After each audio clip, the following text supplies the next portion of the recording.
Você sabe o que é a profecia? É um relato, religioso ou não, no qual se prevê acontecimentos futuros, como o fim do mundo, por exemplo. Segundo o calendário maia, ele aconteceria no dia 21 de dezembro de 2012. Parece que no cinema, de fato, aconteceu isso. Mas, olha, ainda bem que nós sobrevivemos para contar histórias. E para aprender mais sobre as profecias de várias civilizações, com a ajuda do professor, escritor, geógrafo, historiador, especialista em história e sociedade e cultura, que é o Marcelo Lambert. Hoje estamos bem na fita, né, Marcelo?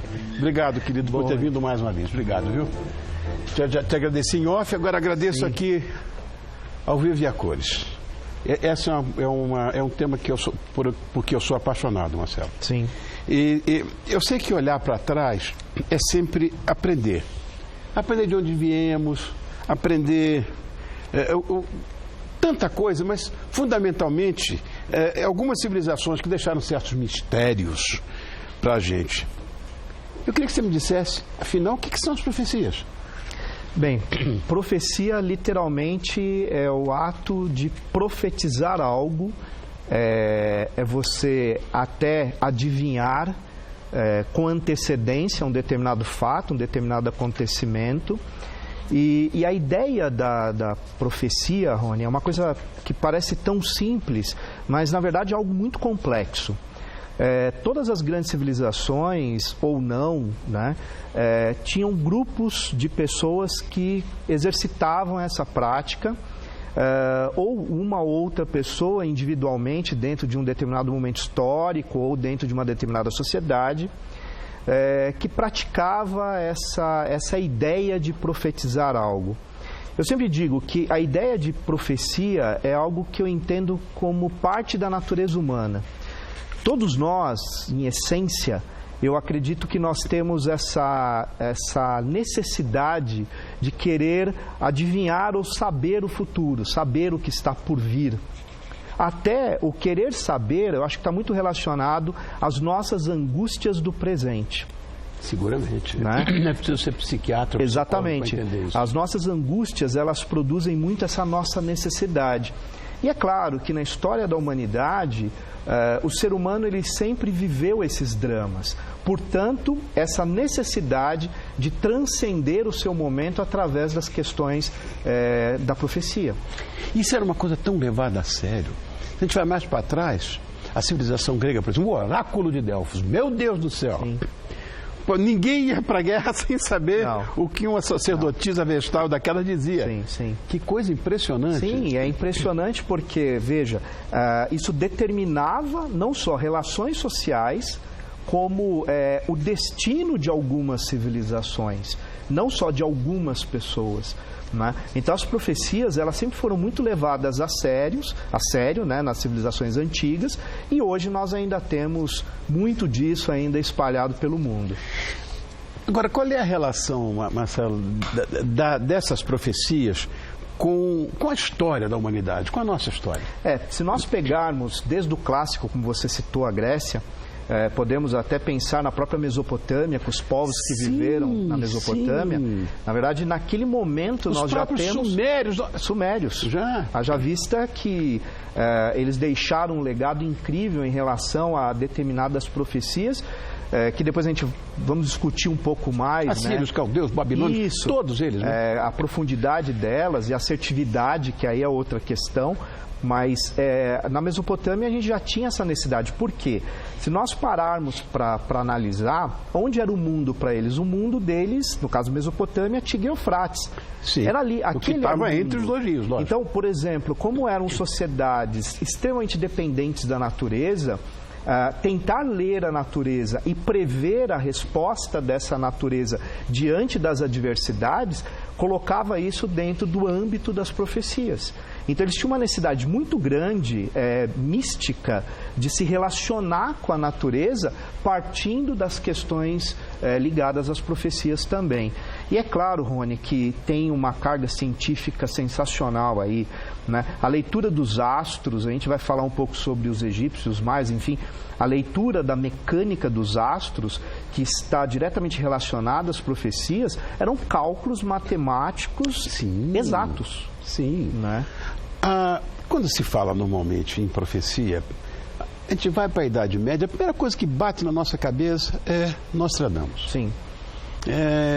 E muito se fala dele como alguém que de fato profetizou alguma coisa que aconteceu.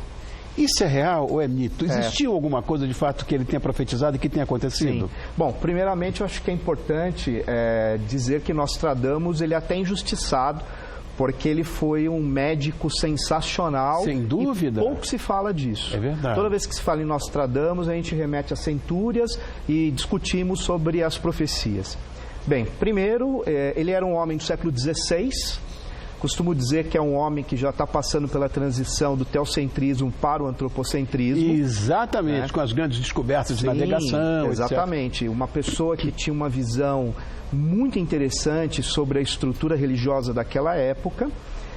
E ele começa a ter relações... aliás, perversa. Sim. Ele é extremamente culto, né, um intelectual daquela época. E ele começa a ter relações profundas com a nobreza, principalmente francesa, e Catherine de Médici vai ter uma relação muito próxima. Inclusive, alguns historiadores estudam esse período e falam que ele teve uma influência muito grande sobre ela, como Rasputin com os Romanovs. E ele, inclusive, segundo a história narra, ele previu a morte do Henrique II, que era o marido dela. E que ela alertou várias vezes, e mesmo assim ele foi para a justa, né, que foi a contenda que era normal naquela época, e ele foi perfurado no olho. Isso, e ele morre. Então, a partir desse momento, ele começa a ser mais levado a sério. O que é importante contextualizar é que ele está no momento onde a Inquisição ainda existia na Europa. Exatamente. Né? E neste momento, ele começa a escrever o que nós chamamos de centúrias, que eram textos codificados, que usavam uma série de símbolos, linguagem medieval e uma série de códigos. Que tentam interpretar hoje, inclusive. Sim, eu posso confirmar para você que de 1555 até o ano 2000, a gente tem informações interessantes nas centúrias. Então, historicamente, podemos dizer o quê? Henrique II morreu, então ele acertou? Então, essa seria uma questão.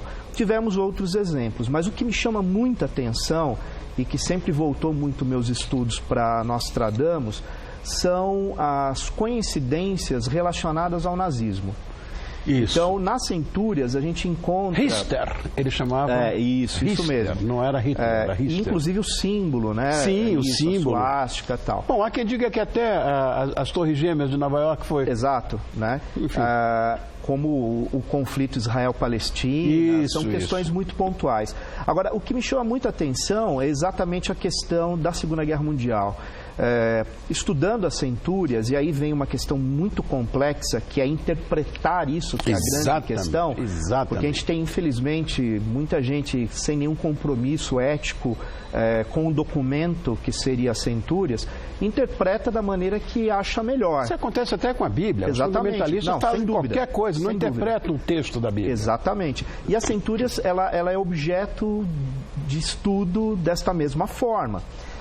Portanto, o que Nostradamus fez foi uma coisa sensacional no sentido de produção intelectual, e como toda profecia ela nos causa muita dúvida e ao mesmo tempo um ambiente muito misterioso, ela fica para ser provada.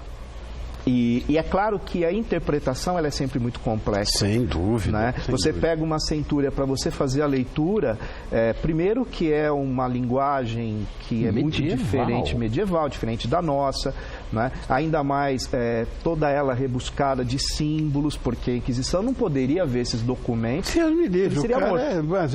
Queimado de cabeça para baixo, numa fogueira bem grande. Inclusive, é citado nas centúrias a morte do próprio Nostradamus, né? Ele narra a sua própria morte, né? Então, assim, é sensacional. Esse é um assunto que eu entendo que seria uma única pauta. Só Nostradamus. Não, vamos fazer isso. Para a gente explorar então muito vamos fazer isso, vamos marcar aí. Você agenda com... Essa pauta é tua também? A agenda de novo, Marcelo, voltamos a falar só de Michel de Nostradamus aqui. A vida dele é muito interessante. A vida dele é muito interessante, de fato, como médico, inclusive. Sim, sim. Agora, dezembro de 2012, todo mundo apavorado com a profecia maia. O que dizia de fato essa profecia, Marcelo? Interpreta pra gente aquele texto. Olha, primeiramente, a profecia, para boa parte dos historiadores, especialistas em civilização maia, e eu trabalho isso há mais de 30 anos, nós entendemos que essa profecia, ela não era uma profecia, na verdade. Ela é o fim de aí é a cidade de Tikal, isso, na Guatemala. Nós entendemos que era o final de um calendário maia, que é o calendário de conta longa que nós chamamos. O final desse calendário, eles falavam como o fim do mundo, só que entenda, para os maias, o conceito de mundo é o mesmo que nós temos como ciclo. Então, final de um mundo, final de um ciclo. Tá. E o final do calendário maia, na verdade, ele não é o final dos tempos, é o início de um novo tempo. E além de ser o início de um novo tempo, é como a transmutação. O que é a transmutação? É a mudança do velho para o novo. É você fazer novo todas as coisas. Então, o final deste calendário, que nós encontramos em algumas estelas, algumas referências, ou no Códex de Dresden, que nós temos quase no último capítulo, lá uma citação, lá é dito que nós teríamos essa mudança. E, na verdade, se você pegar a profecia de 2012, ela nada mais é do que uma mecânica calendárica que nos mostra uma mudança, e para os maias, dentro da cosmogonia que começa narrando todo o princípio da civilização e a importância calendárica circular, ela nos mostra uma mudança de mentalidade, uma mudança de visão de mundo. Mas pense bem, para aquela civilização, porque eles estavam falando dentro do universo Exatamente, geográfico, histórico e etc. Como para os povos da Mesopotâmia, o mundo era o Tigre e Eufrates e eles no meio. E qual foi o erro? Trazer uma realidade lá de 250 ou 100 antes de Cristo para o mundo contemporâneo, século 21, 2012. Vamos voltar bem mais para trás, né? Vamos voltar lá para milênios antes de Cristo. As profecias egípcias, porque elas também falavam em fim de mundo. Quase todas as civilizações, em algum momento, eles falam disso. Alguma relação com os maias, não? Na verdade, se a gente fizer uma relação histórica, temporal, os egípcios tiveram seu apogeu em 3000 a.C., 2000. Já os maias, eles começam esse apogeu a partir de 250 a.C. e o ápice foi 900 depois de Cristo.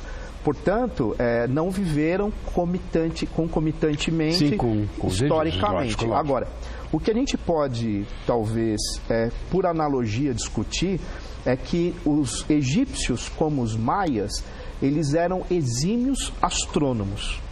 Então, eles usavam desse conhecimento de astronomia e todo o conhecimento acumulado na área da matemática, da astrofísica, e eles transportaram isso para a religiosidade desses povos. Correto. Entende? Correto. E através desse conhecimento e essa união com a questão filosófica e religiosa, eles passam a usar isso, inclusive, como unidade de poder, para se relacionar com a população de modo geral. Entendi. Então, tanto as deidades do panteão egípcio como maia, que ambos eram politeístas, né? Os egípcios tinham um período que não, mas enfim, você tem aí uma nítida relação entre essa ideia do conhecimento científico com a questão religiosa.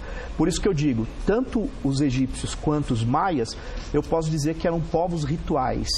Quer dizer, toda a lógica social era pautada em ritos. Tá, 2012 passou, nós estamos aqui tranquilos, etc. Tem alguma profecia vindo por aí, não? Nunca para, na verdade, nunca para. Se você analisar, nós tivemos uma há pouco agora, que tem um profeta e escritor americano, que ele vem profetizando o fim do mundo já há algum tempo. A última data foi agora 23 de abril deste ano, 2018. Era outubro do ano passado, o mundo não acabou, ele fez os novos cálculos e agora 23, não acabou de novo. E a teoria dele, ele fala que tem um planeta, você já deve ter ouvido falar, Nibiru, que é o planeta X, que ele fala que está vindo de encontro ao planeta Terra, e essa colisão ia produzir uma hecatombe, produzir uma catástrofe, como também uma mudança nos movimentos de Vênus. Agora, essas teorias, na verdade, elas têm um pano de fundo mercantil. Sem dúvida. Porque quem defende, geralmente está escrevendo livro. Então aí vai vender muito livro partindo disso. Concordo contigo. E tudo aquilo que está ao entorno disso. Essa mistificação, são palestras, claro. Só que qual é a minha preocupação? Um grande número de pessoas acreditam nisso. E eu não posso permitir que roubem das pessoas o ato de sonhar, principalmente os nossos jovens. Lógico. Todas essas teorias apocalípticas, elas tiram das pessoas essa possibilidade de sonhar, que é o dia de amanhã. Exatamente. Que é o futuro, que é a possibilidade de lutar por isso. Exatamente. Agora, tem várias, tem uma que fala sobre 2019, que logo vão começar a discutir aí. Enfim, isso sempre vai existir, porque, como eu disse no início, faz parte da natureza humana. É isso. Marcelo, quero te agradecer muito. Quero que você deixe aqui a sua promessa de que você vai voltar para a gente falar não só de Michel de Nostradamus, mas essa coisa que tem um cunho histórico muito importante. Eu acho muito legal. A história da civilização é uma coisa que me deixa nas nuvens. Pode ter certeza disso. Bom, este menino que aqui está comigo é palestrante, historiador, escritor. Ele é insuportável, ele faz tudo e mais alguma coisa, que é o Marcelo Lambert. Muito obrigado, querido, mais uma vez. Obrigado.